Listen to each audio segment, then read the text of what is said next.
ইসলামে ইমানের স্থান সর্বপ্রথম, তারপরে হচ্ছে ইসলাম। ইমান আগে, তারপরে কি? ইসলাম। ইসলাম হচ্ছে বীজ, ইমান হচ্ছে বীজ, আর ইসলাম হচ্ছে চারা, গাছ। এটা হচ্ছে ভিত্তি। এই ভিত্তিকে সর্বপ্রথম মজবুত করতে হবে। ইমানের ভিত্তি, ইমানের ভিত্তি দুনিয়ায় ইমানের আহ্বান জানাবার জন্যই আল্লাহ রাব্বুল আলামিন সমস্ত নবী এবং রাসূলদেরকে পৃথিবীতে পাঠিয়েছেন ইমানের আহ্বানের জন্য। দুনিয়ার সমস্ত নবীদের দাওয়াত ছিল ইমানের দাওয়াত। কিসের দাওয়াত? এই ইমানের দাবিটা আসছে, এই দাওয়াতটা এসেছে আল্লাহর কাছ থেকে। কার কাছ থেকে? দেখুন, পৃথিবীর ভিতরে কোন নবীদের কথার সাথে আরেকজন নবীর কথার কোন বৈপরীত্য হয় নাই। সমস্ত নবীদের কথা একরকম ছিল। কয় রকম? একজন নবীর সঙ্গে তার বক্তব্যের সাথে আরেকজন নবীর বক্তব্যের কোন গুণগত মৌলিক কোন পার্থক্য ঘটে নাই, অসঙ্গতি হয় নাই। কারণ নবীরা, আম্বিয়া আলাইহিমুস সালাম, নিজেরা বানিয়ে কথা রচনা করে তারা মানুষের সামনে পেশ করে নাই। সমস্ত নবীদের কাছে যত দাওয়াত এসেছে একটা অফিস থেকে এসেছে। সে অফিসটা হচ্ছে কার? আল্লাহ রাব্বুল আলামিনের। তাই দুনিয়ার সমস্ত পয়গম্বরদের দাওয়াত ছিল লা ইলাহা ইল্লাল্লাহ, লা ইলাহা ইল্লাল্লাহ, লা ইলাহা, লা ইলাহা ইল্লাল্লাহু মুহাম্মাদুর রাসূলুল্লাহ। এটাই ছিল সমস্ত নবীদের দাওয়াত। কোরআনে কারীম তার ধারক এবং বাহক সম্পর্কে বলে যে তিনি যে দাওয়াত দিয়েছেন সে দাওয়াতটা হলো ইমানের দাওয়াত। আমাদের নবী তিনি এসে যে দাওয়াত দিয়েছেন সে দাওয়াতটা কিসের? কোরআনে কারীম বলছি, ربنا إننا سمعنا مناديا ينادي للإيمان। হে আমাদের রব, নিশ্চয়ই আমরা এমন একজন আহ্বায়কের আহ্বান শুনেছি যিনি আমাদেরকে ইমানের দাওয়াত দিয়েছেন। এমন কোন পয়গম্বর নাই দুনিয়ায় যিনি ইমানের দাওয়াত দেন নাই। সকলেই ইমানের দাওয়াত মানুষের সামনে, বিশ্ববাসীর সামনে পেশ করেছেন। কোরআনে হাকিম স্পষ্ট একটা সীমারেখা দুনিয়ার মানুষের সামনে পেশ করে পৃথিবীর মানুষগুলিকে দুটি শ্রেণীতে বিভক্ত করে দিয়েছে। একটি হচ্ছে ঈমান পোষণকারী, আর একটি হচ্ছে অবিশ্বাসী। একটা ঈমান পোষণকারী আর একটা অবিশ্বাসী। ঈমান পোষণকারীরা সত্যশ্রয়ী, তারা হচ্ছে জ্ঞান এবং নূরের সম্পদে সমৃদ্ধ। আর দ্বিতীয় দলটি হচ্ছে কাফের, জালিম, মূর্খ। তারা হেদায়েতের রাস্তা তাদের জন্য অবরুদ্ধ। কোরআনে কারীম এই দুইটি দল সম্পর্কে উল্লেখ করতেছেন, মাসালুল ফারিকাইনি কাল আ'মা ওয়াল আসাম্মি ওয়াল বাসীরি ওয়াস সামিঈ হাল ইয়াস্তাবিয়ানি মাসালান আফালা।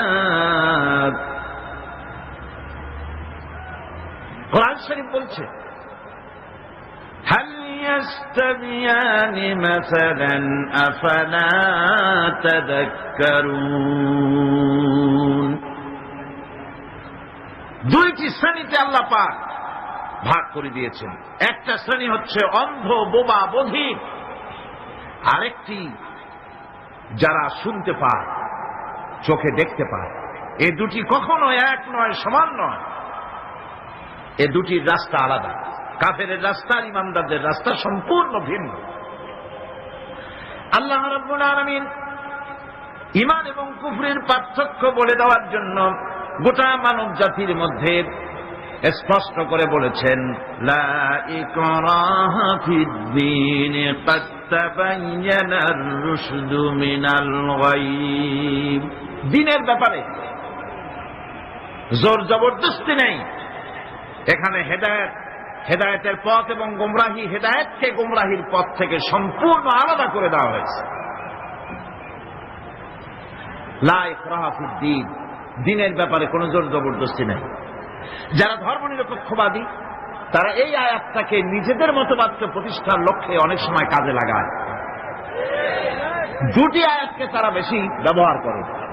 একটা হচ্ছে লাকুম দীনুকুম ওলিয়া দীন, আর একটা হচ্ছে লা ইকরাহা ফিদ্দীন। এই দুইটি আয়াতকে ধর্মনিরপেক্ষবাদীরা ব্যবহার করে।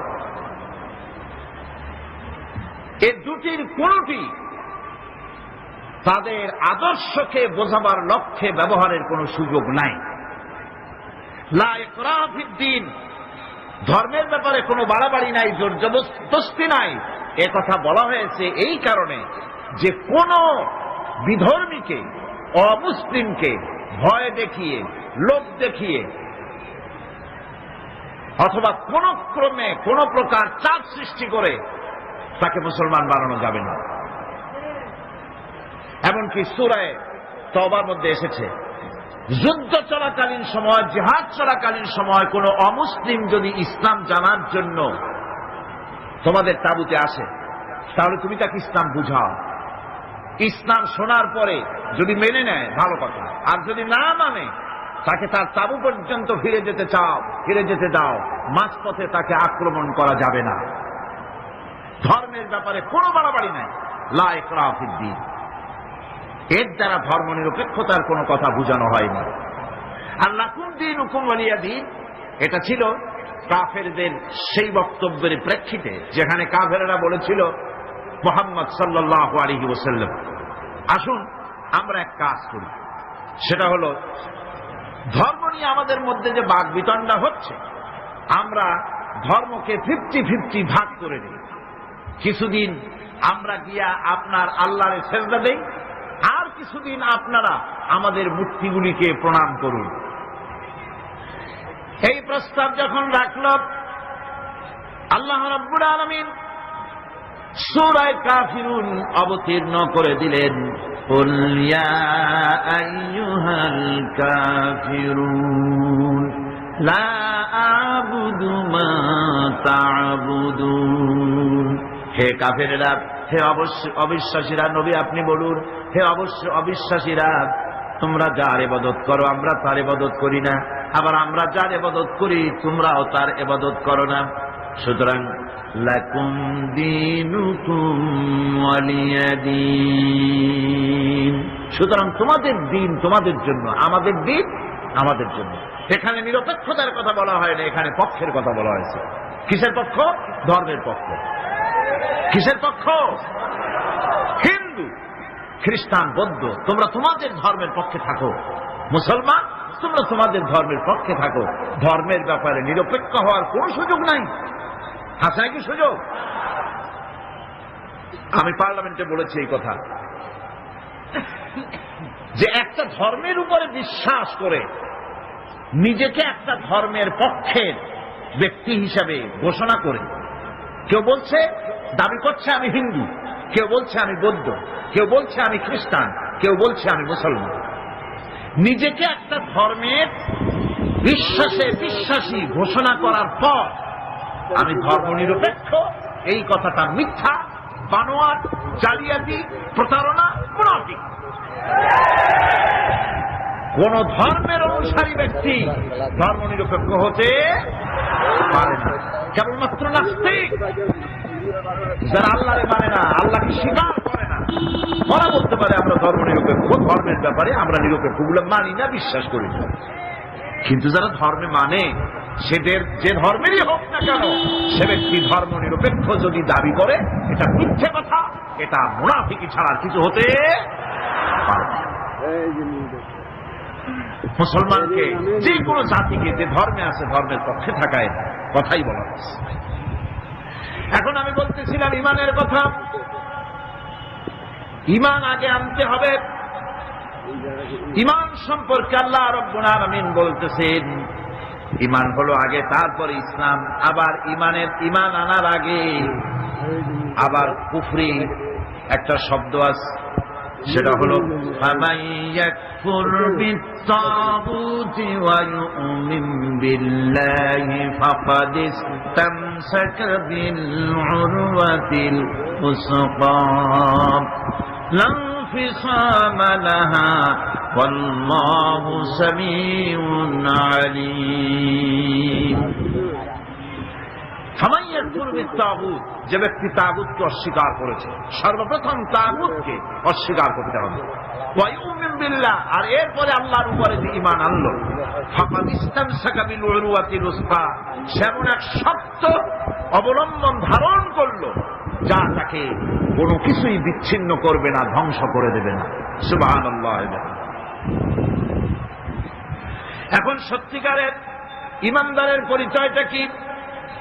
কোরআনে কারীম সত্যিকারের ঈমানদারের পরিচয় এভাবে পেশ করতেছে, ইন্নামাল মুমিনুনা আল্লাযীনা আমানু বিল্লাহি ওয়া রাসূলিহি সুম্মা লাম ইয়ারতাবু وجاهدوا بأموالهم وأنفسهم في سبيل الله أولئك هم الصادقون।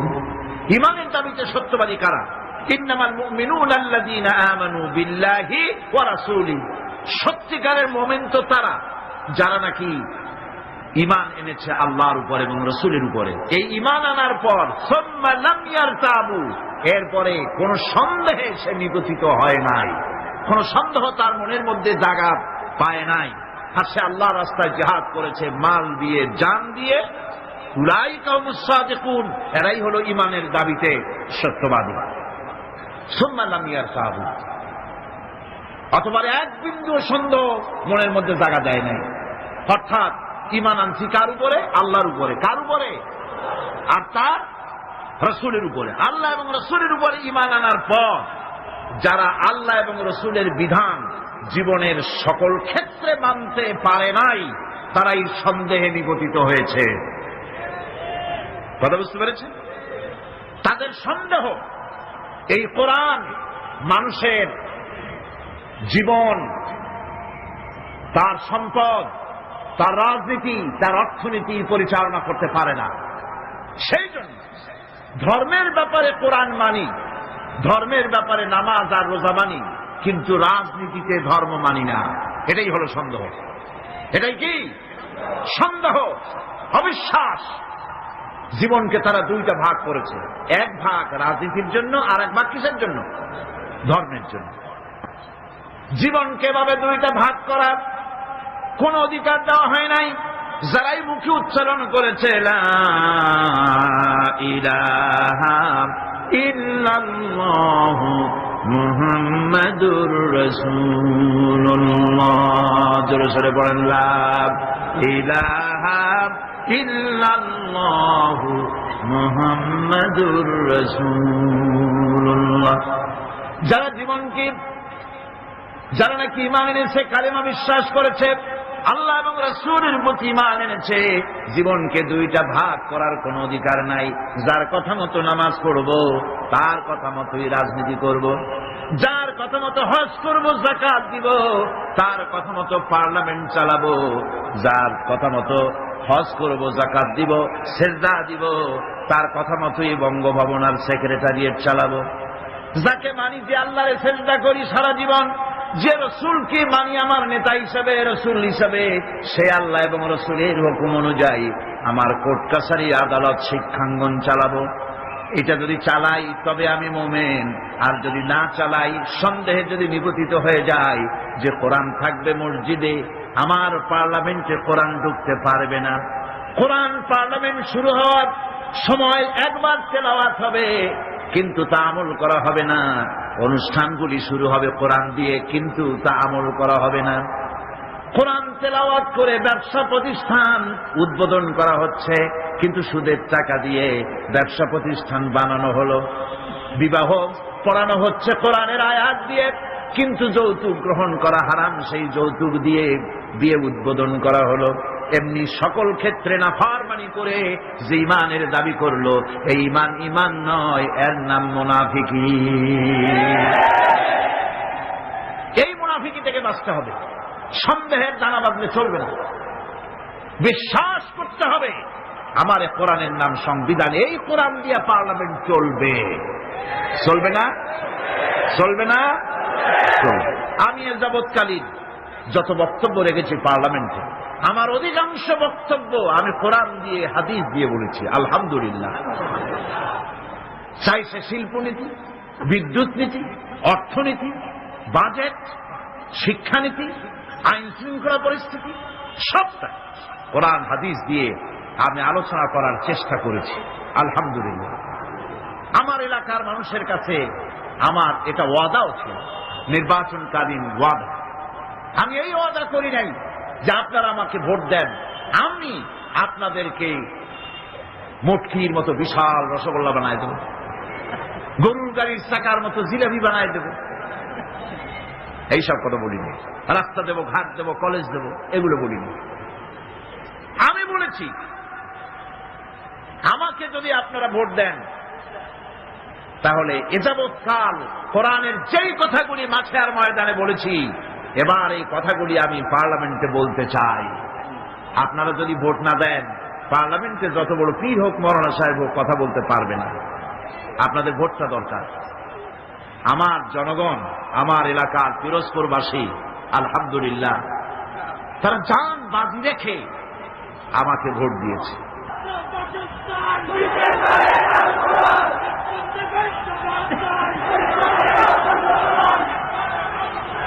আমার বন্ধুগণ, ঈমানের কথা বলছি। ঈমান দুই প্রকার। এক প্রকার হলো ধর্মীয় ঈমান, আর এক প্রকার হলো পার্থিব ঈমান। ধর্মীয় ঈমান মানে হচ্ছে আল্লাহ পাকের উপরে বিশ্বাস, পরকালে বিশ্বাস, কিতাবে বিশ্বাস, নবীতে বিশ্বাস, আর আখিরাতে জবাবদেহিমূলক ঈমান, যা দিয়ে মানুষ নিজের চরিত্র গঠন করে, এটা হলো ধর্মীয় ঈমান। আর একটা হলো পার্থিব ঈমান। ধর্মীয় ঈমান হচ্ছে, পার্থিব ঈমান হচ্ছে যেখানে কোনো চরিত্র নাই, দিন নাই, ঈমান নাই, পরকালে জবাবদিহির কোনো চিন্তা নাই, এটা হলো পার্থিব ঈমান। ধর্মীয় ঈমানে লোকেরা আল্লাহ এবং রাসূলকে বিশ্বাস করে, আর পার্থিব ঈমানে, ধর্মীয় ঈমানে আল্লাহ হচ্ছেন একজন। কয়জন? ইলাহ, ইলাহ, ইলাহ, ইলাহ কে? আল্লাহ। ইলাহ হচ্ছেন এক, ইলাহ এক, আল্লাহ এক, আল্লাহ এক এবং একক। আল্লাহ হচ্ছেন এক, একক। ধর্মীয় ঈমানে যারা বিশ্বাসী, তারা আল্লাহ রাব্বুল আলামিনকে এক হিসাবে জানে। আর যারা পার্থিব ঈমানে বিশ্বাসী, তাদের ইলাহ হতেছে চারজন, তাদের খোদা হচ্ছে চারটা। কয়টা খোদা? চারটি খোদা, চারটি মাবুদ তাদের।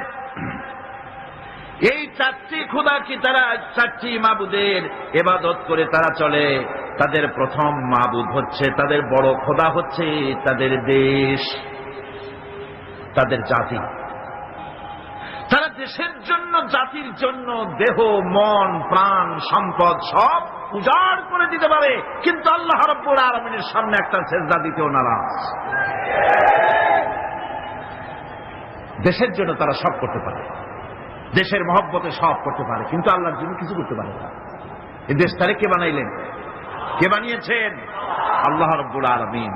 এদেশের সুখ, শান্তি, সমৃদ্ধি, সম্পদ কে দিয়েছে? সে আল্লাহ পাকের কথা মনে থাকে না, শুধু দেশের জন্য তারা দেশভিত্তিক জাতীয়তা তৈরি করে, দেশভিত্তিক জাতীয়তা। তারপরে ধর্ম তারা বাদ দিয়ে দেয়। বিশ্বকবি ডক্টর আল্লামা ইকবাল রহমতুল্লাহ আলাইহি তিনি সুন্দর করে বলেছেন, কম মজহব সে হ্যায় মজহব জো নহি তুম ভি নহি, কম মজহব সে হ্যায় মজহব জো নহি তুম ভি নহি, জজ্ব বাহম জো নহি মাহফিল আঞ্জুম ভি নহি। ধর্মেতে হয় জাতির গঠন, ধর্ম নাই তো তুমিও নাই, নাইকো যদি মাধ্যাকর্ষণ, গ্রহ সূর্য ভূমিও নাই। ধর্ম দিয়ে জাতির গঠন হয়, ধর্ম হচ্ছে ভিত্তি, তারপরে জাতি। আমি তো আগে মুসলমান, তারপরে আমি বাংলাদেশি। আমি আগে কি, তারপরে কি? আমি বাংলাদেশি। প্রথমে ধর্ম, আমি মুসলমান। এই ধর্ম যদি থাকে আমার জাতীয়তা টিকবে। আমার ধর্ম ছাড়া যদি জাতীয়তা গড়ি, সেই জাতীয়তা মিথ্যা হয়ে যাবে। সেখানে আমার স্বাতন্ত্র্য, আমার অস্তিত্ব, আমার স্বকীয়তা বজায় থাকবে না। যেমন মাধ্যাকর্ষণ, ল অফ গ্রাভিটেশন আছে বলে চন্দ্র সূর্য গ্রহ নক্ষত্র সব টিকে আছে, ঠিক কিনা? মাধ্যাকর্ষণ যদি না থাকে, গ্রহ উপগ্রহ নক্ষত্র সৌররাজি, solar system, whole solar system, galaxy, Milky Way, পৃথিবী, যা কিছু আল্লাহ সৃষ্টি করেছেন সব ধ্বংসস্তূপে পরিণত হয়ে যাবে। আল্লাহ পাক এটাকে মাধ্যাকর্ষণ শক্তির মাধ্যমে এটাকে টিকায় রেখেছেন। এটা আল্লাহর কুদরত। এরকম অসংখ্য মাধ্যাকর্ষণ বানিয়েছেন, শুধু পৃথিবীর মাধ্যাকর্ষণ নাই, অন্যান্য গ্রহগুলিরও মাধ্যাকর্ষণ আছে, একটা আর একটাকে ধরে রাখার জন্য।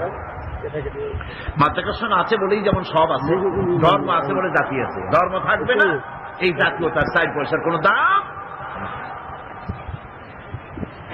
এজন্য কবি বলতেছেন, আল্লামা ইকবাল আরো সুন্দর করে বলতেছেন, ইনতাজা খুদামু মে বড়া সবসে वो वतन है, ইনতাজা খুদামু মে बड़ा सबसे वो वतन है, जो इसका पिरहन है वो मजहब का काफन है।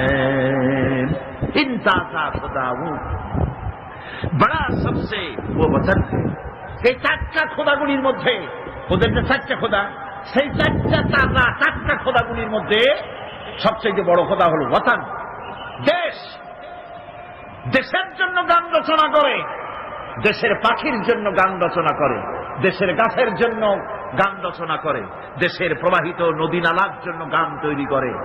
কিন্তু এই সৌন্দর্য যিনি সৃষ্টি করলেন সেই আল্লাহর নামে একটা অক্ষরও লিখতে রাজি না। এখন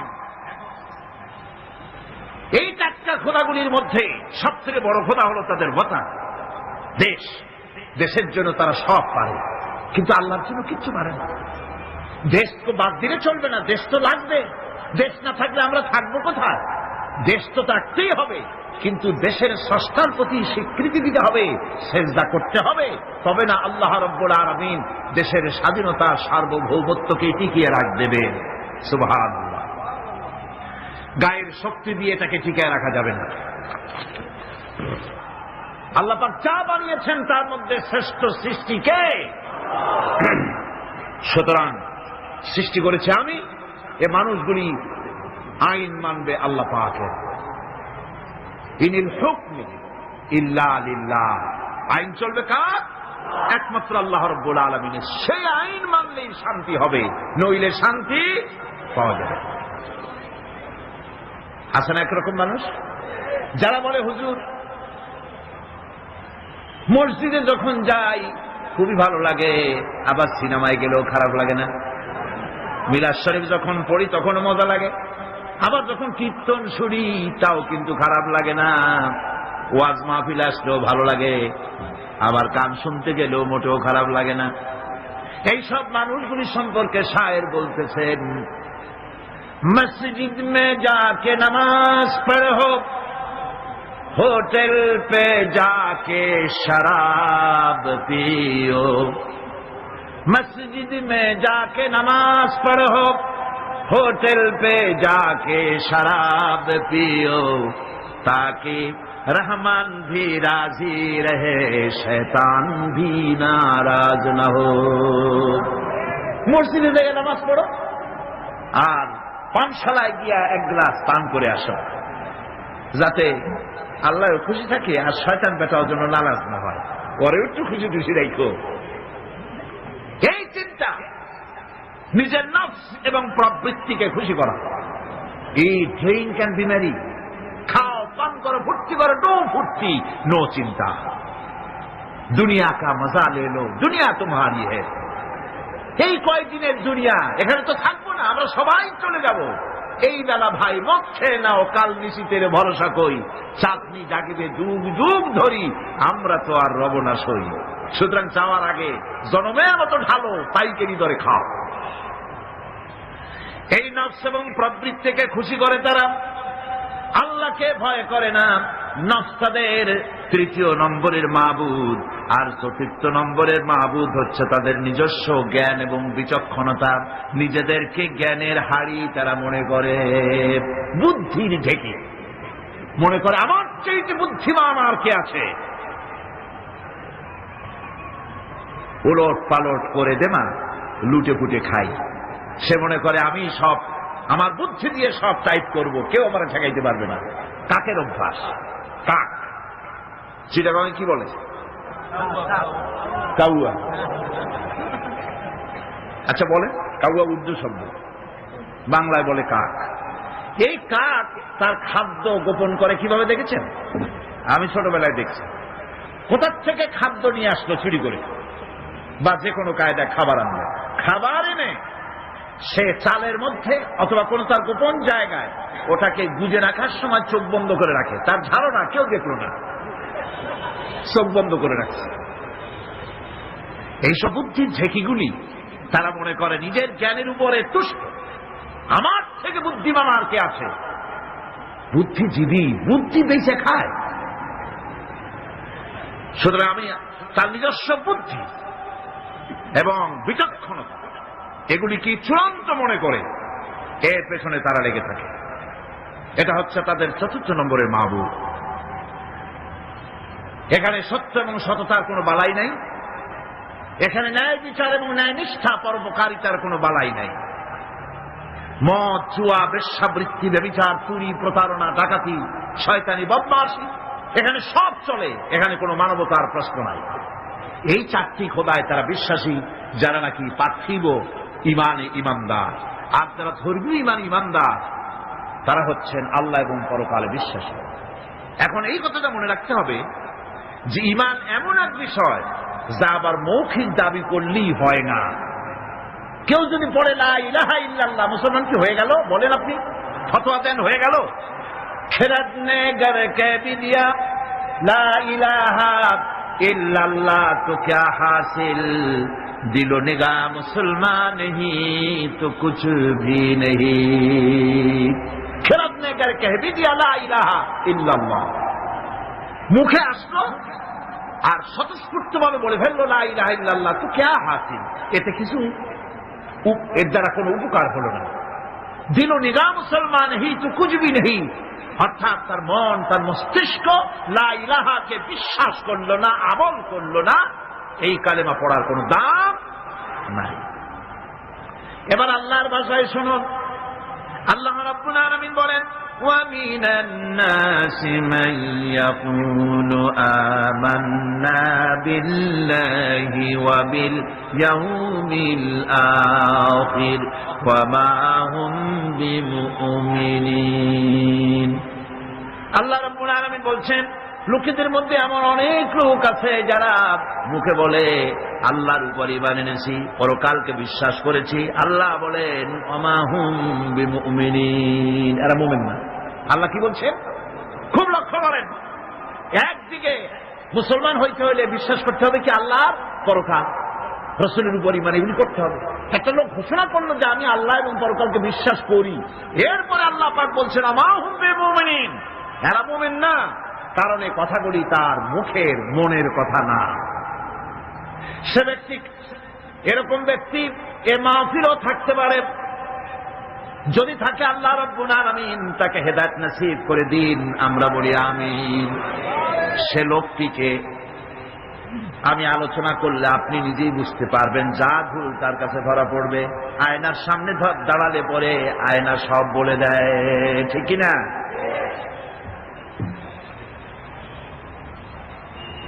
সেই ব্যক্তি যে ব্যক্তি নাকি কালেমা পড়ে, নামাজ পড়ে, আবার ব্যবসায়ী হলে ওজনে কম দেয়, খাদ্যে ভেজাল দেয়, মানুষের সঙ্গে প্রতারণা করে, টাকা নিয়ে ফেরত দেয় না, ওয়াদা খেলাপ করে, চুরি করে, ডাকাতি করে, জেনা করে, সুদভিত্তিক ব্যাংকের থেকে টাকা তুলে ব্যবসা করে, সুদের ব্যবসা করে, ঘুষ দেয়, জেনা করে, আর একদিকে নামাজ পড়ে, সময় হলে আবার হজ করে আসে। এরকম মানুষ আছে না নাই? এই ধরনের মানুষগুলি ইহরামের কাপড় পরে হজের নিয়ত করে জিদ্দায় পা রেখে যখন বলে লাব্বাইক আল্লাহুম্মা লাব্বাইক লাব্বাইক লা শারীকা লাকা লাব্বাইক ইন্নাল হামদা ওয়ান নি'মাতা লাকা ওয়াল মুলক লা শারীকা লাক লাব্বাইক আল্লাহুম্মা লাব্বাইক, আয় আল্লাহ, প্রভু হাজির, প্রভু আমি হাজির, হে আমার রব, তোমার গোলাম হাজির। বান্দা বলে আয় আল্লাহ, গোলাম হাজির। গায়েব থেকে আওয়াজ আসে, আল্লাহর পক্ষ থেকে বলা হয় লা লাব্বাইকা ওয়ালা সাদাইক। বান্দা বলছে আমি উপস্থিত মাবুদ, আর মাবুদ বলছে আমি তোমার উপস্থিতিকে গ্রহণ করলাম না। তুই বলছো হাজির, আমি বলছি তুমি অনুপস্থিত, তোমার উপস্থিতি আমি গ্রহণ করলাম না। কারণ তুমি যে টিকিট করে আসছো ওইটা হারাম টাকা, যে নামের কাপড় পরেছ ওইটা হারাম টাকা দিয়ে কেনা, মক্কা মদিনায় যে খরচ করবে, তাবুতে থাকবে, বাস ভাড়া দেবে, যে খাবে, জায়নামাজ কিংবা তসবিহ কিংবা মার্কেটিং করার জন্য যে টাকা আনছো, সব হারাম। তোমার গায়ের গোশত হারাম, তোমার গায়ের রক্ত হারাম। হারামকে পেটচারিক সাইজ মতো বানাইছে, এরকম করে হারামের টাকা দিয়া হজ করতে এসেছ, তোমার উপস্থিতি আমি গ্রহণ করলাম না। নাউযুবিল্লাহ। সুতরাং মুমিনের দাবি করলেই হবে না, ইমানের দাবি করলেই হবে না, কাজে তা প্রমাণ করতে হবে। সেটা কি? সেটা হচ্ছে ইন্নাল্লাযীনা ক্বালু রাব্বুনাল্লাহু সুম্মা ইসতাকামু ফাতানাজ্জালু আলাইহিমুল মালায়েকা। নিশ্চয় যারা বলে আমাদের রব আল্লাহ, অতঃপর এই কথার উপরে সে দৃঢ়পদ থাকে, ফেরেশতাগণ তার প্রতি ফেরেশতা অবতীর্ণ হয়, অর্থাৎ আল্লাহর রহমত তার উপরে নাজিল হয়। যে ব্যক্তি ইমানের দাবি করে ইমানের উপরে টিকে থাকে, আল্লাহর রহমত তার উপরে নাজিল হতে থাকে। ইমান আনাই শুধু মুখে দাবি করাই শেষ কথা নয়, ইমান আনার পর ইমানের উপরে টিকে থাকা সবচেয়ে বড় কথা। ইমানের উপরে টিকে থাকতে হবে। ইমান হচ্ছে শান্তি এবং সমৃদ্ধির চাবি কাঠি। আমরা কি শান্তি চাই? জোরে বলেন চাই। সেই শান্তি কি চুক্তি করে পাওয়া যাবে? অশান্তি আরো বাড়বে, অশান্তি আরো বাড়বে।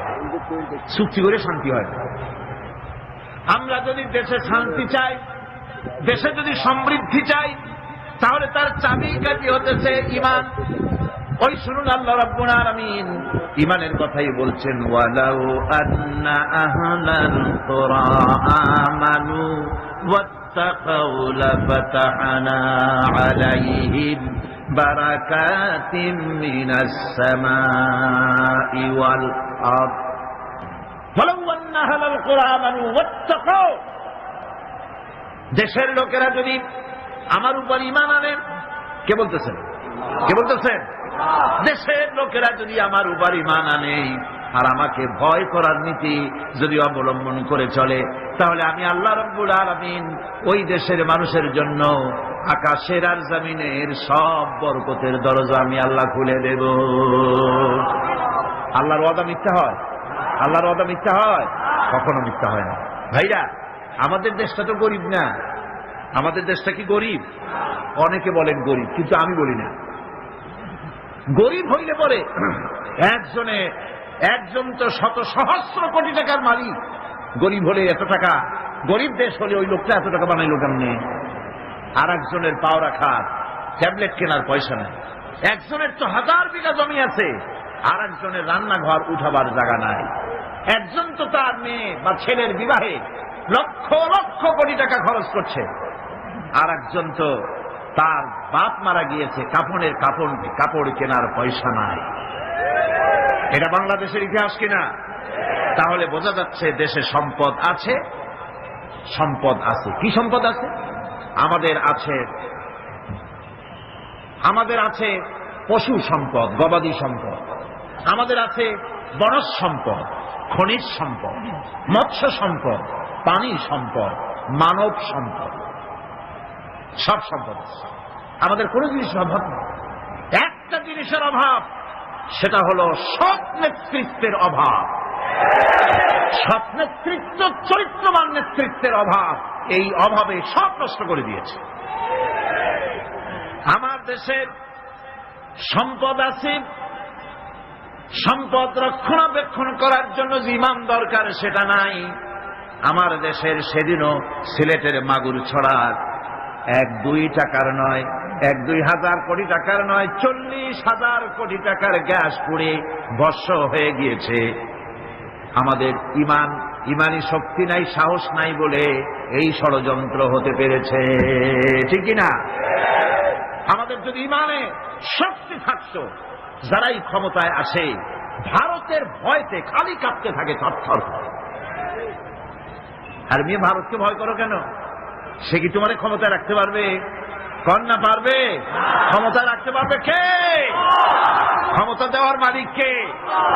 ছিনাই নেওয়ার মালিক কে? সে আল্লাহরে ভয় করো। ওই সাঁতারে ভয় করে কি হবে? কি করতে পারবে সে? ওর শত শত কোটি, ওর 100 কোটি মানুষের সিনায় হিম্মত নাই। আমার 12 কোটি মানুষের সিনায় ওর থেকে লক্ষ কোটি গুণে বেশি হিম্মত আছে। সেই হিম্মতটা কি? সেটা কি? তাওহীদ কি আমানত सीनों में है हमारे, तौहीद की अमानत सीनों में है हमारे, मुमकिन नहीं मिटाना नाम निशान हमारा। একত্ববাদের তৌহিদের আমানত, যার সিনার ভিতরে বদ্ধমূল, যেই জাতির সিনায় বদ্ধমূল এমন 12 কোটি মানুষ ধারণ করে ধন্য বাংলার মাটি। কারো হুমকিতে, কারো চক্ষু, রঙ্গা চক্ষু, রক্ত চক্ষু দেখে এই জাতি নিশ্চিহ্ন হতে পারে না। মুমকিন নেই মিটানা নাম নিশান হামারা, আমার অস্তিত্বকে খতম করে দেয় এ শক্তি কারো নাই পৃথিবীর বুকে। তবে মুনাফিক হলে খতম হয়ে যেতে হবে। কি হলে খতম হবে? মুনাফিক হলে। ইমানদার হলে টিকে থাকতে পারবে। আমার দেশে সম্পদ রয়েছে, সম্পদের কোনো অভাব নাই, সম্পদে ভরপুর আমার দেশ। আমার দেশে যেখানে গ্যাস আছে সেখানে তেলও আছে। মাঝে মধ্যে তেলের কূপ উৎসারিত হয়। ভোলা, বাখরাবাদ, সিলেটের হরিপুর, তেল মাঝে মধ্যে ওঠে। আল্লাহ পাক একটু একটু দেখান তেল আছে, তেল আছে। তেল তোরা পাবি যদি ইমানদার হও। মাটির তেল বেরিয়ে আসবে, নিয়ে কুলাইতে পারবি না। সৌদি আরব, কুয়েত, কাতার, বাহরাইন, ওমান, সুদান, ইয়েমেন, আরব আমিরাত, এইসব দেশে মরুভূমির দেশ, বালু আর বালু, পাহাড় আর পাহাড়। না খাইয়া ভূত হইতেছে। আপনারা যেভাবে না করলেন তাতে মনে হয় যে ওদের বাদ কয়দিন হয় খায় না। ওদের সম্পদ আছে কিনা? আমার বন্ধুগণ, মরুভূমির তলা দিয়া বিশ্বনবী রাসূল করিম সাল্লাল্লাহু আলাইহি ওয়াসাল্লামের কদম মোবারক যেই মরুভূমিতে পড়েছে, ওই কদম মোবারকের বরকতে মাটির তলা দিয়া, বালুর তলা দিয়া আল্লাহ সোনা বার করে দিয়েছে। রাসূলের বরকতে মাটির তলা থেকে সোনা বেরিয়ে গেছে, লিকুইড গোল্ড, পেট্রোল বেরিয়েছে। তাদের কোন জিনিসের অভাব নাই। আমরাও আল্লাহর শত্রু নই, আমরাও আল্লাহর বান্দা, আল্লাহর গোলাম। আমরা কি? আমার দেশও আল্লাহ অভাব রাখেন নাই, আমার দেশও আছে। নাই শুধু ঈমান, নাই শুধু চরিত্র, তেল আছে বলি মাঝে মধ্যে আল্লাহ রাব্বুল আলামিন দেখায় দেন তেল আছে, ঈমান আনো, তেল বের করে দেব। আর যদি ঈমান না আনো, ঈমানের নামে যদি মুনাফিকি করো, ক্ষমতায় যাওয়ার আগে বারবার উমরার হজ, ধর্মের নামে হজ, আর সংস্কৃতির নামে ধর্ম আমদানি করার জন্য, মানুষকে বিভ্রান্ত করার জন্য মক্কা মদিনায় দৌড়াদৌড়ি, আর সংস্কৃতি আমদানির জন্য গয়া কাশীতে দৌড়াদৌড়ি। এই যদি অবস্থা হয়ে যায়, মাটির তেল বের হবে না। এই মুনাফিকি যারাই করে তাদের তেল আল্লাহ বের করে দিবে। পারবেন কিনা? পারবেন কিনা? 1000 বার পারবেন। ফাআলুন লিমা ইউরিদ, যা খুশি তিনি তাই করেন, ঠিক কিনা? যা খুশি তিনি তাই করেন। আমার কাছে 2টা দেশের দৃষ্টান্ত আছে, একটা হচ্ছে রাশিয়া আর একটা হচ্ছে আমেরিকা। রাশিয়ার জনগণ বলছিল দেয়ার ইজ নো গড, রাশিয়ার সরকার এবং তার পূজারীরা তারা বলেছিল দেয়ার ইজ নো গড, স্রষ্টা বলতে কেউ নাই। কারে চ্যালেঞ্জ করলো? বোঝেন বোঝেন কথা বোঝেন? কারে চ্যালেঞ্জ করলো? সরাসরি আল্লাহ কি চ্যালেঞ্জ করে বসছে? সাহস করে আল্লাহ না, আল্লাহ যেন চ্যালেঞ্জটা গ্রহণই করলেন। ইতিহাসের পাতার দিকে যদি তাকাই, লক্ষ্য করে দেখতে পাই আল্লাহ যেন এটাকে চ্যালেঞ্জটাকে গ্রহণই করে ফেললেন। সেখানে দেখা গেল যে লোকটা বলল দেয়ার ইজ নো গড, স্রষ্টা বলতে কেউ নাই, ধর্ম একটা আফিম, এই জাতীয় বক্তব্য যে লোক রাখলো, সেই লোকটার বিরাট 20 ফিট উঁচার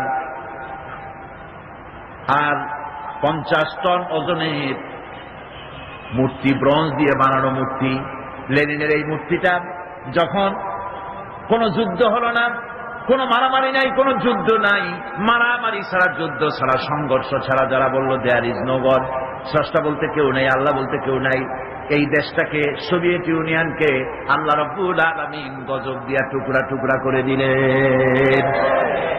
এটা ইতিহাস না মিথ্যা? এটা গল্প না বাস্তব? সোভিয়েত ইউনিয়ন টুকরা টুকরা হয়ে গেল। এখন মূর্তিটার দশা হবে কি? ইতিহাস বলছে এই মূর্তি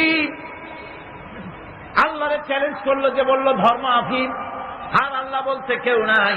সেই মূর্তিটারে ক্রেন দিয়ে নামানো হলো, গোটা জাতি জুতা দিয়ে ওটারে পাড়াইল। এই জন্য মূর্তি পূজা যারা করে, মানুষকে উঁচা বানাবার জন্য, শ্রেষ্ঠ বানাবার জন্য প্রাণান্ত যারা করে, ইতিহাস সাক্ষী দেয় এগুলি রব্বুল আলামিন ডাস্টবিনে নিক্ষেপ করে দেন। মানুষের জন্য নয়, প্রশংসা করো আল্লাহ। মূর্তিটারে পাড়াইল গোটা জাতি। সরকার এই মূর্তি বিক্রি করার জন্য টেন্ডার কল করলো, বলল, দুনিয়াকে জানালো বেশি টাকাতে দিবে, এতগুলি ব্রোঞ্জ আমরা করবোটা কি, আমাদের গরিব দেশ, একটু পয়সা করি হোক, কেউ দয়া করে এটারে কিনে নিয়ে যাও। লেনিনের মূর্তি যেদিন ফালায় দেওয়া হলো, সেদিন থেকে নিয়ে পর্যন্ত কতগুলি বছর চলে গেল, আজ পর্যন্ত পৃথিবীতে একটা মানুষ পাওয়া গেল না যে একটা টাকা দিয়ে এই শয়তানদারে কেউ কেনে। একটা টাকার একজন খরিদ্দার মেলে নাই। গত 3 দিন আগে পত্রিকা এসেছে, এখন সরকার সিদ্ধান্ত নিয়েছে, আজ তো কেউ কিনলো না, এটার ভাঙবো, টুকরা টুকরা করিয়ে তারপরে দেখো কেউ কিনে দেবে।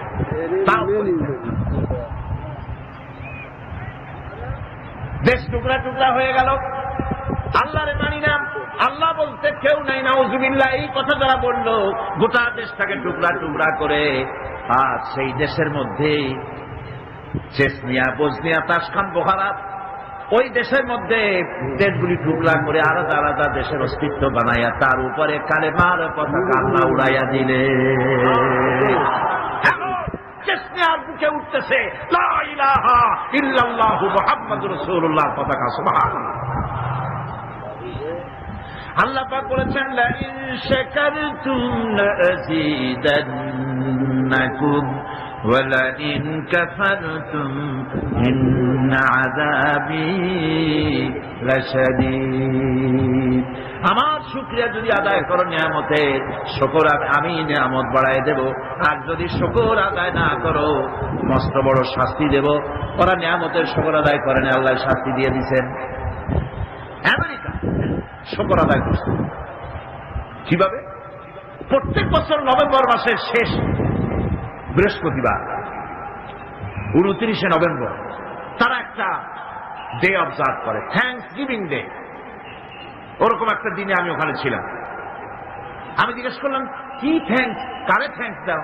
ওরা বলে যে গড আমাদের সারা বছর খাওয়ায় পড়ায় আরামে রাখে, এত বড় একটা দেশ গড আমাদের দিছে, এই জন্য গডের অন্তত একটা দিন হলেও একটু থ্যাঙ্কস দেওয়া দরকার।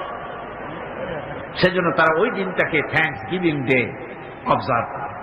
কিভাবে করে আমার কৌতূহল জাগলো যে শুকরিয়া আদায় করে কেমনি দেখি। সারা রাত রাস্তায় দাঁড়িয়ে জনমের মতো মদ খায় আর নাচে, শুকরিয়া আদায়ের পদ্ধতি। যাই হোক, একদিন হলো তো শুকরিয়া আদায় করছে যেমনে হোক। তাদের ডলার গুলিতে তারা লিখেছে, আপনি দেখবেন ডলারের উল্টা পৃষ্ঠে লেখা আছে, ইন গড উই ট্রাস্ট, আমরা গডে বিশ্বাস করি। প্রত্যেকটা ডলারের উপরে লেখা। তারা গতকাল আমি বলেছি, তারা সংবিধান তাদের ধর্মগ্রন্থের উপরে হস্তস্পর্শ করে তারপরে ওথ নেয়, শপথ নেয় প্রেসিডেন্ট হওয়ার জন্য। আল্লাহ মেহেরবানি, সেই দেশে এখন মুসলমানদের সংখ্যা দিন দিন বাড়তেছে। আমি যখন 1982 সনে সর্বপ্রথম আমেরিকা সফর করি, তখন আমি সেখানে দেখেছি মসজিদ ছিল গোটা 3 নিউ ইয়র্ক সিটিতে, গোটা 3 মসজিদ। আর এই বছর সফর করলাম আমেরিকায়, এখন জেনে আসলাম শুধু নিউ ইয়র্ক সিটিতে মসজিদের সংখ্যা 700 ছাড়াই গেছে। মাদ্রাসা হচ্ছে, মসজিদ হচ্ছে, ইসলামের বুলবালা হচ্ছে। ইসলামকে যারা মহব্বত করে ভালোবাসে, আল্লাহ তাদের ভালোবাসে। তার অর্থ এই না যে আমেরিকা ইসলামকে ভালোবাসে, সেটা আমি বলতে চাই না। ইসলামের চরম দুশমন তারা। আমি বলতে চাচ্ছি এই কথা যে আল্লাহ পাক নিয়ামত দেওয়ার মালিক হচ্ছে তিনি, সম্পদ দেওয়ার মালিক তিনি। তার কাছে যারা মাথা নত করে, তাকে আল্লাহ বলে স্বীকার করে, তার আইন কানুন যারা মানে, তাদেরকে আল্লাহ বেশি দেন। আল্লাহ ওয়াদা করেছেন, শুকরিয়া আদায় করো, বেশি করে দেব। শুকরিয়া আদায় করবে না, কিছুই দেব, বরং আযাব প্রাপ্ত হবে, ধ্বংস প্রাপ্ত হবে। বন্ধুগণ, এজন্য আজকে যদি আমার দেশের সমৃদ্ধি আমরা আশা করি, তাহলে এই ঈমানের উপরে আমাদেরকে মজবুত হতে হবে। ঈমান, যে ঈমান আমরা এনেছি সেই ঈমানকে আমাদের টিকায় রাখতে হবে। ঈমান হচ্ছে আমাদের সম্পদ। ঈমান আমাদের কি? শ্রেষ্ঠ সম্পদ। আল্লাহ রাব্বুল আলামিনের উপরে ঈমান আনার জন্য যে কালেমা আমরা পড়েছি, লা ইলাহা ইল্লাল্লাহু মুহাম্মাদুর রাসূলুল্লাহ, এই কালেমাটাও বুঝি না। ঈমান এনেছে ঠিক, কিন্তু কালেমা আমার কাছে কি দাবি করে আমরা তা জানি না। লা ইলাহা, এটা অত্যন্ত বিপ্লবাত্মক কথা, এর চাইতে রিভলিউশন সৃষ্টিকারী কথা পৃথিবীতে আর নাই। আপনি কি বলছেন? আপনি কি হুশের সাথে বলতেছেন? আপনি কি জানেন আপনি কি বলতেছেন? আপনি বলছেন লা ইলাহা, কোন ইলাহা নাই, আইনদাতা নাই, বিধানদাতা নাই, শাসনকর্তা নাই, মালিক নাই, খালেক নাই, রাজ্জাক নাই, কেউ নাই। ইল্লাল্লাহ, আল্লাহ ছাড়া, আল্লাহ ছাড়া কেউ নাই। কারো আইন মানি না, কারো বিধান মানি না। এটা কি সহজ কথা? এই কথাটা যদি আপনি প্রধানমন্ত্রীর বাড়ির সামনে, প্রেসিডেন্টের বাড়ির সামনে গিয়া, দুনিয়ায় কোথাও যদি কোনো প্রধানমন্ত্রী কোন প্রেসিডেন্টের বাড়ির সামনে গিয়া যদি কেউ এভাবে জিকির করে, লা ইলাহা ইল্লাল্লাহ, লা ইলাহা ইল্লাল্লাহ, লা ইলাহা ইল্লাল্লাহ, লা ইলাহা ইল্লাল্লাহ, লা ইলাহা ইল্লাল্লাহ, জিকির যদি করতে থাকে, দুনিয়ার সেই প্রধানমন্ত্রী প্রেসিডেন্ট মুসলমান হলে সঙ্গে সঙ্গে বলবে দারোয়ানকে, লোকদের বলবে ওরে নিয়ে আসো, হুজুরে নিয়ে আসো, ভিতরে আনে বসতে দাও, খাইতে দাও। আল্লাহর ওলি হবে নিশ্চয়ই, এত সুন্দর জিকির করে, পকেটে কিছু পয়সা দিয়ে দাও। হাদিয়া তোফা নিয়ে তিনি চলে গেলেন। চিত্রের অপর পৃষ্ঠা দেখুন, এরপরে আরেকজন এসে তিনি প্রেসিডেন্ট প্রধানমন্ত্রীর বাড়ির সামনে দাঁড়ায় বলতেছেন, কারো আইন মানি না, কারো বিধান মানি না, কারো আইন মানি না, কারো বিধান মানি না, কারো শাসন মানি না, কারো ঠ্যাঙের তলে মাথা দেই না, কারো হুকুম মানি না, কারো শৃঙ্খলা মানি না, কাউকে স্বীকার করি না আল্লাহ ছাড়া। এই জিকির যদি করতে থাকে তাহলে কি ঘরের মধ্যে ঢুকে খাইতে দেবে? দেবে? জন্মের মতো খাওয়াই দেবে পিঠের উপরে। তাহলে প্রথমে দিল না কেন? প্রথম ব্যক্তিকে জন্মের মতো খাওয়াইল না কেন? ওইটা বোঝে নাই, ওইটা বোঝে নাই, আর এইটা বুঝছে, বোঝাবুঝির ব্যাপার। নমরুদ খুব ভালো করে বুঝেছিল। ইব্রাহিম আলাইহিস সালাম যখন বলেছিলেন লা ইলাহা ইল্লাল্লাহ, নমরুদ খুব ভালো করে বুঝেছিল এর অর্থটা কি। সেই জন্য হযরত ইব্রাহিমকে আগুনের মধ্যে ভালাই দিয়েছিল। ফিরআউন খুব ভালো করে বুঝেছিল। মুসা আলাইহিস সালাম যখন বলেছিলেন লা ইলাহা ইল্লাল্লাহ, ফিরআউন খুব ভালো করে বুঝেছিল বলে হযরত মুসা আলাইহিস সালামকে জেলের মধ্যে ঢুকাবার জন্য হুমকি দিয়েছিল, তাকে মারার জন্য প্রচেষ্টা করেছিল। আবু জাহেলরা খুব ভালো করে বুঝেছিল। রাসূলুল্লাহ যখন বলেছেন লা ইলাহা ইল্লাল্লাহ, আবু জাহেলের গোষ্ঠীরা ভালো করে বুঝেছিল বলেই আবু তালেবের কাছে এসে বলেছে, তোমার ভাইয়ের ছেলেকে বলো এই কথাটা যেন আর না কয়। বুঝে বলছে না বুঝে বলছে? বুঝেই বলেছে, এই কথাটা যেন না বলে। এর বিনিময় তোমার ভাইয়ের ছেলে মুহাম্মদ বলেন সাল্লাল্লাহু আলাইহি ওয়াসাল্লাম, তিনি যদি এই আরব দেশের যত বড় সুন্দরী মেয়ে বিয়ে করতে চায় আমরা জোগাড় করে দেব, যত সোনা চাই দেব, যত টাকা চাই দেব। একথা হাদিসে আছে কিনা?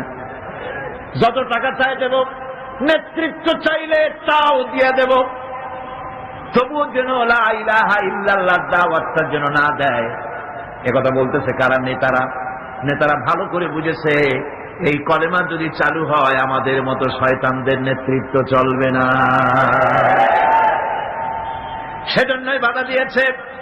আবু তালেবকে যখন প্রস্তাব করলো, তিনি যখন প্রস্তাব করলেন রাসূলের কাছে, আল্লাহর নবী তখন সঙ্গে সঙ্গে বললেন, চাচাজি ওরা যা দিতে পারে সেটা তো দূরের কথা, যেটা দিতে পারে না তাও যদি ওরা আমাকে দিয়ে দেয়, আকাশের ওই চন্দ্রটা ধরে এনে যদি ওরা আমার বাম হাতে তুলে দেয়, আর আকাশের ওই সূর্যটা এনে যদি ওরা আমার ডান হাতে উঠায় দেয়, এরও বিনিময় আমি মুহাম্মদ সাল্লাল্লাহু আলাইহি ওয়াসাল্লাম এক মুহূর্তের জন্য তাওহীদের দাওয়াত বন্ধ করে দেব না।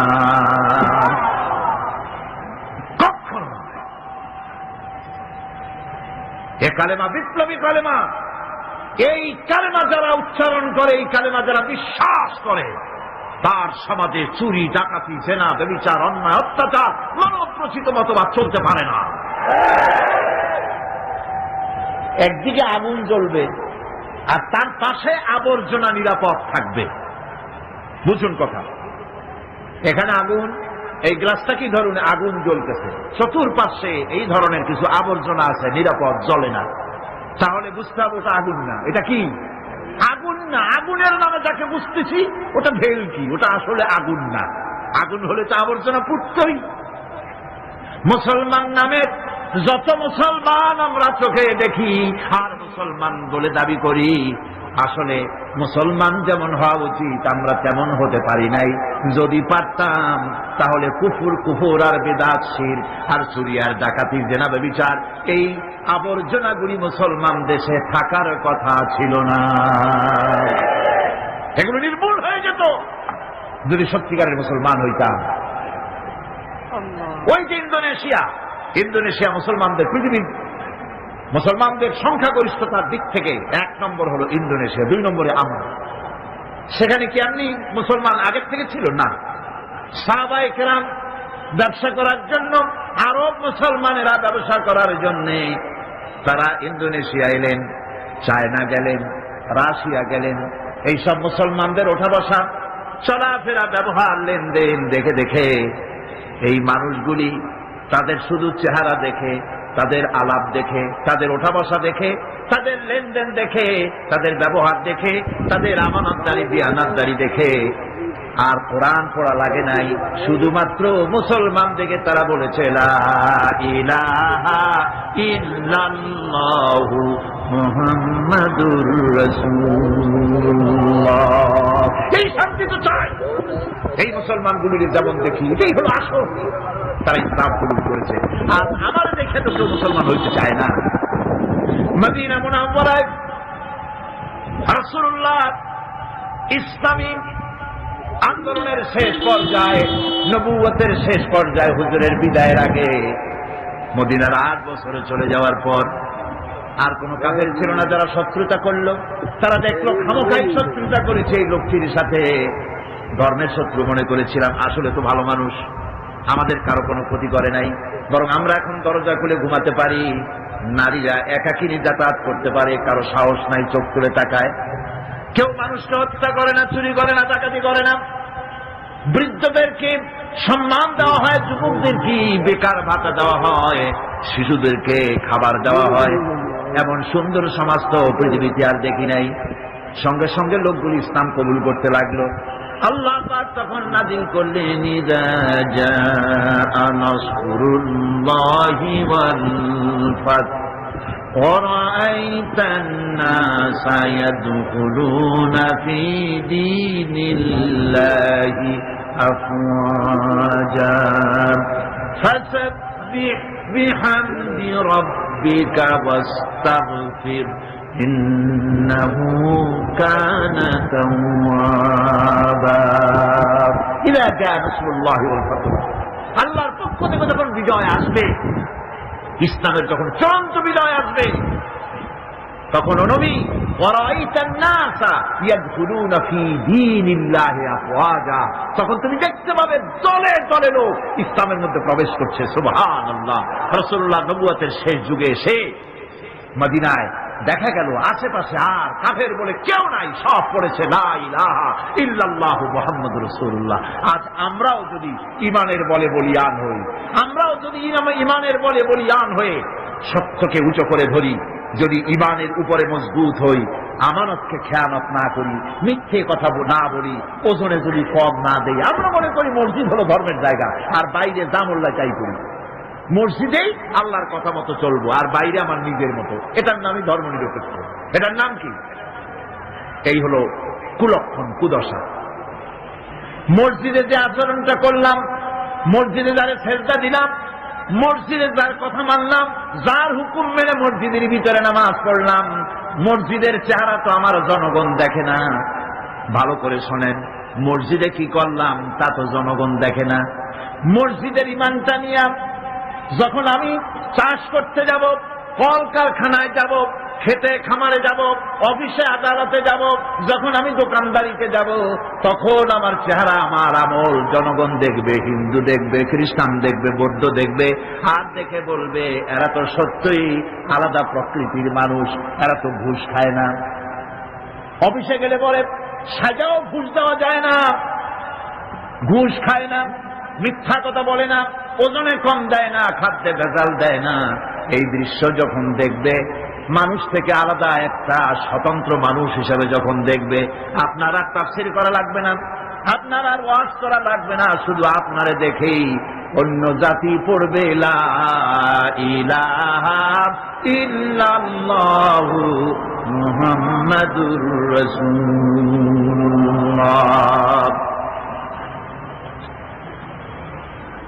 আজ আমাকে দেখে মুসলমান হওয়া তো দূরের কথা, আমাদেরকে দেখে মানুষ ইসলামের প্রতি খারাপ ধারণা পোষণ করতেছে, ঠিক কিনা? আর যদি বলা হয় পৃথিবীর মধ্যে ওজনের সবচাইতে কম দেয় কারা বেশি, যদি কম্পিটিশন হয় আমরা বোধহয় রানার্স আপ হব, কি বলেন? যদি বলা হয় ওজনে কম, খাদ্যে ভেজাল, চুরি ডাকাতি হত্যা ধর্ষণে পৃথিবীতে কোন জাতি সবচাইতে বেশি নাম করেছে, বোধহয় সেই নামের খাতা থেকে আমাদের নাম বোধহয় বাদ পড়বে না। ইন্না লিল্লাহ পড়েন, ইন্না লিল্লাহ বলেন, নাউযু বিল্লাহ। এগুলি হয়েছে কেন? ঈমান বুঝি নাই বলে, ঈমান বুঝি নাই বলে। এখন জীবন তো ব্যর্থ হয়ে গেছে। জীবন কি হয়ে গেছে? এই ব্যর্থ জীবনকে যদি সফল করতে চাই, তাহলে আল্লাহ রাব্বুল আলামিন বলেছেন, ইল্লাল্লাযীনা আমানু ওয়া আমিলুস সালিহাতি ওয়া তাওয়াসাউ بالحق وتواصوا بالصبر। 7টি কাজ করলে জীবন সফল হয়ে যাবে। কয়টা কাজ? 4টা। তার প্রথম কাজটি হলো ঈমান। ঈমান আনো আর ঈমানের উপরে ভিত্তি করে জীবন চালাও। ঈমানের বাইরে জীবন চালালে হবে মুনাফিকি। আমরা ওয়াদা করি মিথ্যে কথা আর বলবো না, এটা ঈমানের পক্ষে না ঈমানের বিপক্ষ? মিথ্যা কথা বলা কি ঈমান বিরোধী কাজ, কবিরা গুনাহ। মিথ্যে কথা বলা কি? সমস্ত গুনার মাকে মিথ্যা কথা। অথচ কথায় কথায়, হাস্যস্থলে, গল্পে স্বল্পে, অহরহ মুসলমানেরা মিথ্যা কথা বলে। কথা ঠিক কিনা? ইল্লা মাশাআল্লাহ। অনেকে বলেন, আবার অনেকে বলে। এই মিথ্যাটাকে আমরা ছাড়তে পারবো? আজকে যারা আসছি, জীবন গেলেও মিথ্যা বলবো না। পারি আমরা ওয়াদা করতে? মিথ্যা বলবো না, অহংকার করব না, ওজনে কম দিব না, খাদ্যে ভেজাল দিব না, জমিনের আইন ফেলবো না, প্রতিবেশীর হক নষ্ট করব না, প্রতারণা করব না। এগুলি যদি করি তাহলেই আমরা মুসলমান। তাহলে আমরা কি? আরে ভাই, মুসলমান একটা আলাদা জাতিদের আল্লাহ বানালেন। এটা কি জন্য? এই জন্য যে আপনারা গরু গোশত খাইয়া শেষ করে ফেলাবেন গরুগুলা। এজন্য তো শকুন যথেষ্ট ছিল, ঠিক কিনা? কর শকুন কি কম আছে নাকি? গরু কমাবার ইচ্ছাই যদি আল্লাহর থাকে তো মুসলমান বানাবার দরকার কি? শকুনের জন্মের খাওয়া খাও। শুধু গরু খাওয়ার জন্য মুসলমান বানানো হয়নি, একটা আলাদা জাতি আল্লাহ পাক সৃষ্টি করেছিলেন। সেটাই জন্য কাযালিকা জাআলনাকুম উম্মাতান ওয়াসাতান লিতাকুনু শুহাদা আলান নাস। আমি তোমাদেরকে পৃথিবীর সাক্ষী বানাতে চাইছি। সুবহানাল্লাহ, জোরে বল সুবহানাল্লাহ।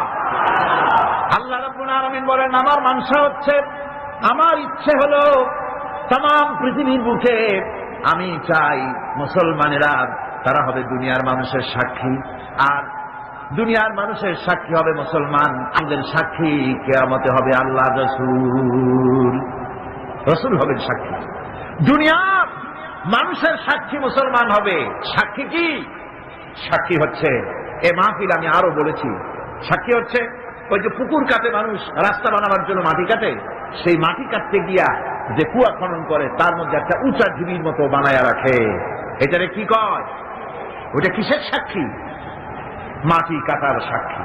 মাটি যে আপনি কাটছেন তার গভীরতা, তার প্রশস্ততা কতটুকুন, তা ওই স্তম্ভের উপর থেকে সাক্ষীর উপর দিয়ে ফিতা ধরিয়া মাটিয়া ঠিক করা হয় মাটি কাটার পরিমাণটা কি। ওটা হলো সাক্ষী। আল্লাহ রাব্বুল আলামিন মুসলমানদের সাক্ষী বানাইছিলেন। পৃথিবীর সমস্ত মানুষের সাক্ষী তোমরা। তোমাদের মাথার উপরে ফিতা ধরে আমেরিকা প্রতিযোগিতা করবে সততার দিক থেকে, চরিত্রের দিক থেকে, অর্থনীতির দিক থেকে, সমাজনীতির দিক থেকে, সঠিক রাজনীতি পরিচালনার দিক থেকে মুসলমানের মতো হইতে পারলো কিনা, এজন্য আমেরিকা প্রতিযোগিতা করবে মুসলমানের মতো হওয়ার জন্য। ব্রিটিশ প্রতিযোগিতা করবে, ইটালি করবে, ফ্রান্স করবে, জার্মান করবে, তাম পৃথিবীর মানুষ মুসলমানদের মতো হওয়ার জন্য প্রতিযোগিতা করবে। এটাই ছিল আল্লাহ পাকের ইচ্ছা। আল্লাহ পাক এটাই চান। কিন্তু আমরা কি তা হতে পেরেছি? আমরা কি দুনিয়ার মানুষের সত্যের মানদণ্ড হতে পেরেছি কিনা? হয়েছি কিনা? কন না, হই নাই। বরং আমাকে দেখে মুসলমান কাছে আসে না, অন্য জাতি কাছে আসে না, বরং আমাকে ঘৃণা ভরে দেখে। তারা মনে করে এই যে কি মুসলমান, এইটাই কি মুসলমান। দুনিয়ার যে কোনো জাতির থেকে আপনার আলাদা স্বকীয়তা, স্বাতন্ত্র থাকতে হবে। এটাই ইমানের দাবি। এটা কিসের দাবি? জোরে কন। এটাই ইমানের দাবি। যারা মাহফিলে এসেছে না, নারী, পুরুষ, যুবক, কিশোর, তরুণ, ছাত্র, শিক্ষক, সাংবাদিক, সাহিত্যিক, পেশাজীবী, ডাক্তার, বুদ্ধিজীবী, আইনজীবী, প্রশাসনিক ব্যক্তিবর্গ, সকল মানুষের কাছে আমার দাবি, আসুন আমরা চরিত্রকে পরিবর্তন করি, আমাদের ইমানের দাবি পূরণ করি। মিথ্যা, জেনা, জুয়া, অসত্য, অহংকার, মিথ্যাচার, ব্যভিচার, অন্যায়, জল ইত্যাদি থেকে আমরা নিজেকে রক্ষা করি, অন্যকেও বাঁচাই, সৎ চরিত্রের উপরে জীবন যাপন করি। শান্তি আল্লাহ পাক এই জমিনে ফিরিয়ে দিবেন যদি আমরা সত্যিকারের ইমানের উপরে চলতে পারি।